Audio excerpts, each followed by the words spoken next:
Hi friends, welcome to my YouTube channel Sanjay academy. कैसे हैं आप सभी लोग।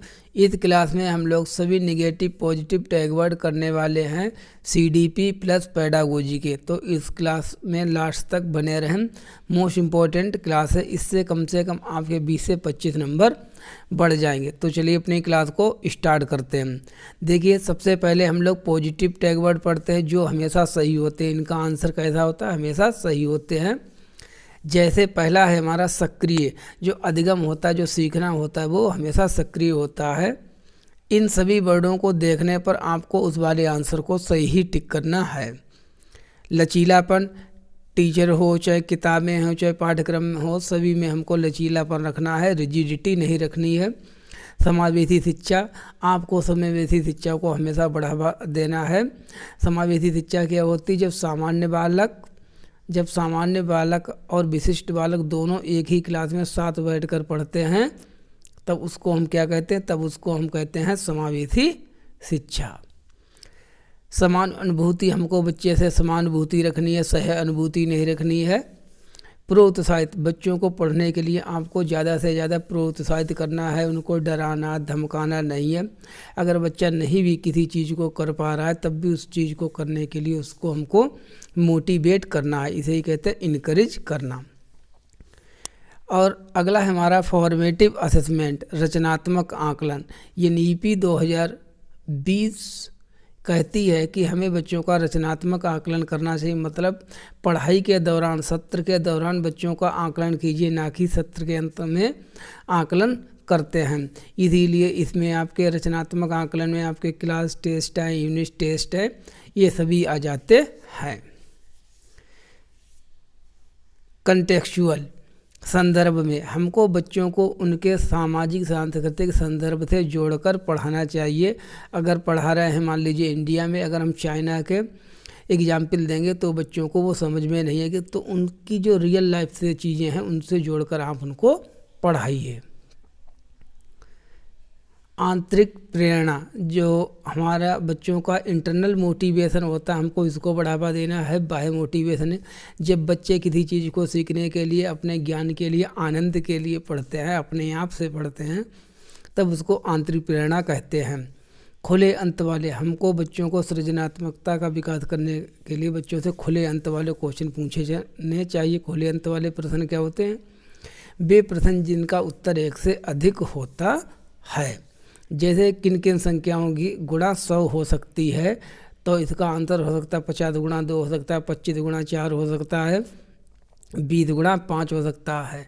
तो इनको हम कहते हैं खुले अंत वाले प्रश्न। बंद अंत वाले वे प्रश्न होते हैं जिनका केवल एक ही उत्तर होता है। बाल केंद्रित, इसमें जो शिक्षा चल रही है वो कैसी चल रही है? वो बाल केंद्रित शिक्षा चल रही है। बच्चा जो है पहले है, बच्चा प्रमुख है। बच्चे के हिसाब से सभी चीज़ों में परिवर्तन किया जाएगा। बच्चे के एज को, बच्चे के अनुभवों को हमको प्रमुखता देनी है। मास्टरी ओरिएंटेड अप्रोच, दक्षता आधारित दृष्टिकोण, हमको बच्चों को सिखाने में के लिए उनको मास्टरी हासिल करवानी है, उनको दक्ष बनाना है, ना कि हमको केवल फेलियर पर और केवल परफॉर्मेंस पे ही जोर देना है। जब आपके पास स्किल होगी, मास्टरी होगी, तब सफलता अपने आप झक मार के आपके पास आएगी। आलोचनात्मक चिंतन, हमें बच्चों में हमेशा आलोचनात्मक चिंतन का विकास करना है। आलोचनात्मक चिंतन का मतलब होता है कोई भी चीज़ है तो उसके पॉजिटिव और निगेटिव, क्या सही है क्या गलत है, इन सभी चीज़ों की एनालिसिस कर पाने की क्षमता।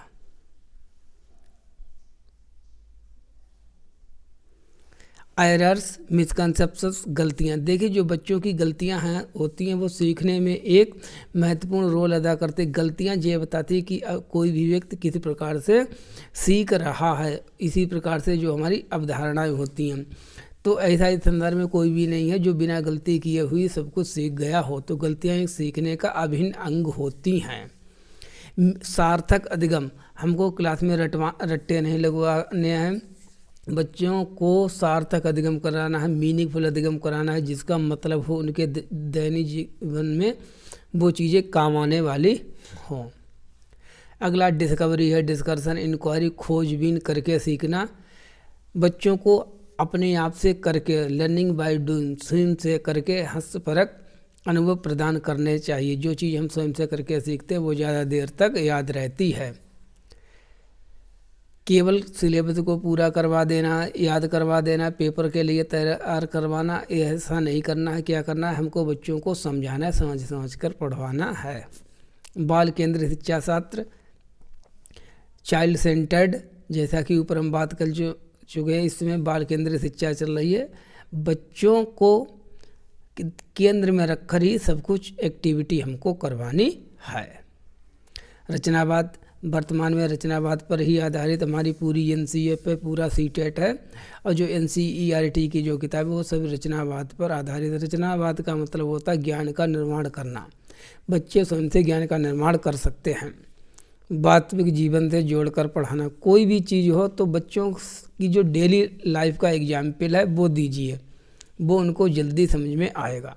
मातृभाषा, किसी भी चीज़ को मातृभाषा में पढ़ाइए। सबसे पहले एनईपी 2020 ने ये रिकमेंडेशन की है कि कम से कम क्लास 5 तक बच्चों को उनकी मातृभाषा में पढ़ाया जाए। इसकी बाद वाली क्लास में अन्य लैंग्वेज में पढ़ाया जाए।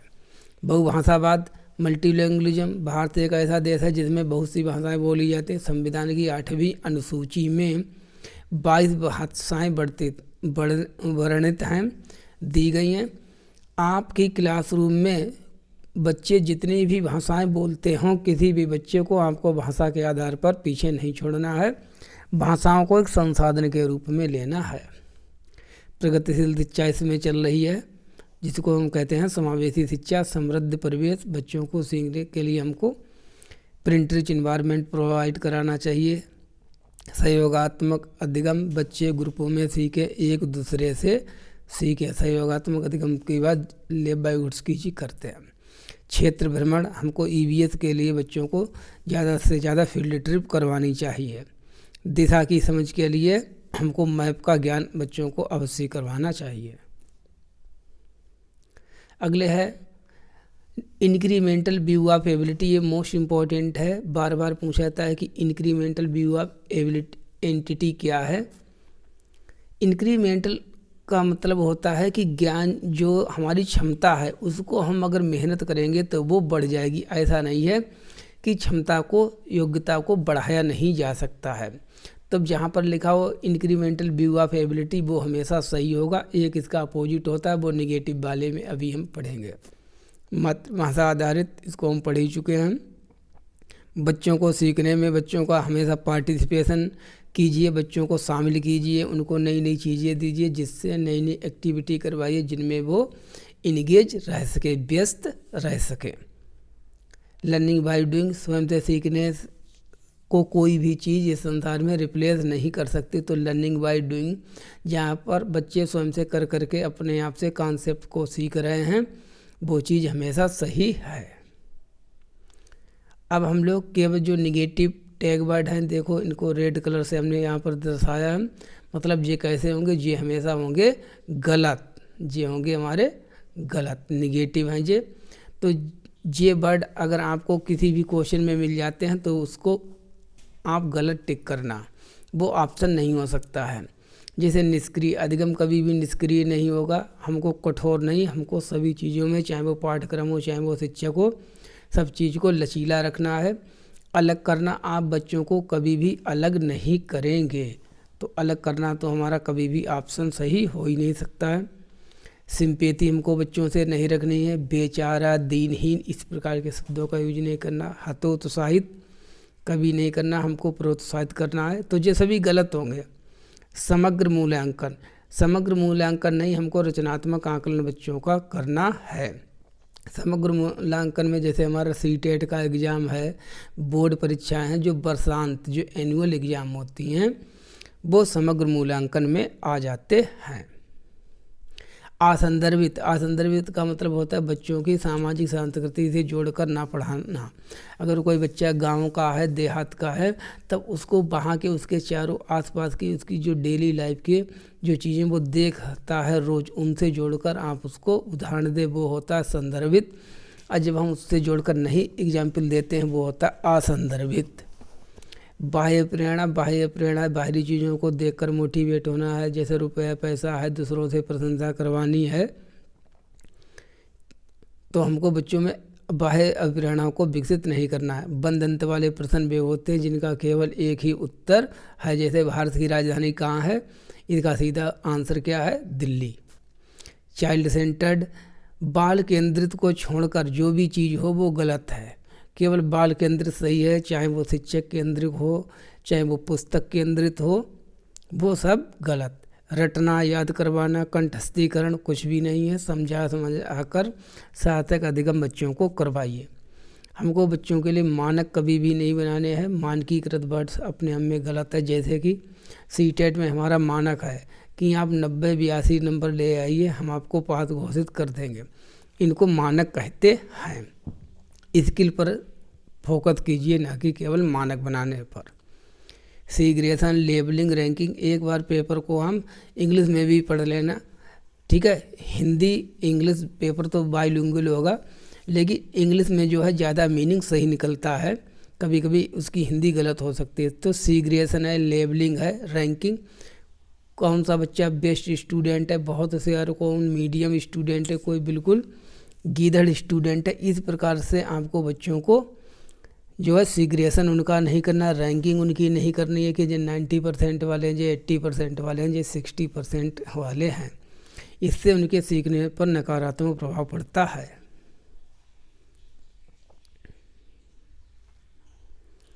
लेक्चर एंड डिफिनीशन, व्याख्यान परिभाषा बिल्कुल नहीं देनी है, ये उच्च कक्षाओं की बात है। दंड पुरस्कार, RTE की धारा नंबर 17 के तहत आपको जेल हो सकती है, जुर्माना भी लगाया जा सकता है अगर आपने किसी बच्चे को किसी भी प्रकार से दंड दिया, चाहे वो शारीरिक हो चाहे वो मानसिक हो। डराना धमकाना कुछ है ही नहीं। एक रूपता, बच्चे एक रूप से नहीं, बच्चे अनेक प्रकार से सीखते। तो हमको किसी भी चीज़ में, चाहे वो पढ़ाने का तरीका हो, चाहे वो बुक्स हों, कुछ भी चीज़ हो, वहाँ पर एक रूपता नहीं है, वहाँ पर हमको अनेकता लेना है। जेंडर बायस, आपको जेंडर बायस नहीं दिखानी है। मेल फीमेल सभी बराबर हैं, लड़के लड़कियां सभी से समान प्रकार से क्वेश्चन पूछिए, डिस्कस कीजिए। किसी को भी नीचा दिखाने की कोशिश आपको नहीं करनी है। एल्गोरिदम मेथड, एल्गोरिदम मेथड का मतलब होता है रेडीमेड फार्मूला, बना बनाया उसका सलूशन किसी भी समस्या का। इसीलिए कलन विधि जो है, इससे क्या होता है, इससे बच्चों की क्रिएटिविटी कम होती है। तो कलन विधि जो है बच्चों की क्रिएटिविटी को मार देती है, इसीलिए हमको कलन विधि का प्रयोग नहीं करना है। फंक्शनल फिक्सडनेस, किसी भी काम को करने का एक ही तरीका, देख किसी भी काम को करने का एक नहीं, जहाँ पर एक तरीके की बात किसी भी क्वेश्चन में की जाए वो गलत हो। अनेक, ऐसा ज़रूरी नहीं है जिस मेथड से सभी लोग एक काम को कर रहे हैं उसी से हमको करना चाहिए। हमको अलग प्रकार से उस चीज़ को करने का प्रयास करना चाहिए। ये है negative tag word. Entity view of ability, ये कहता है कि योग्यता को चाहे आप कितनी भी मेहनत कर लें, आपकी योग्यता नहीं बढ़ेगी। ऐसा बिल्कुल भी नहीं है, आप जितना पढ़ेंगे आपकी उतनी योग्यता बढ़ जाएगी। बुक सेंटर्ड, ये भी गलत है, केवल बाल केंद्रित हमारा सही है। तो चलिए अपनी क्लास को यहीं पर कंप्लीट करते हैं। जो भी लोग नए हो चैनल को सब्सक्राइब कर लें प्लीज़। क्लास को ज़्यादा से ज़्यादा लोगों तक शेयर कर दिया करें, लाइक करें। Thank you so much. मिलते हैं नेक्स्ट क्लास में।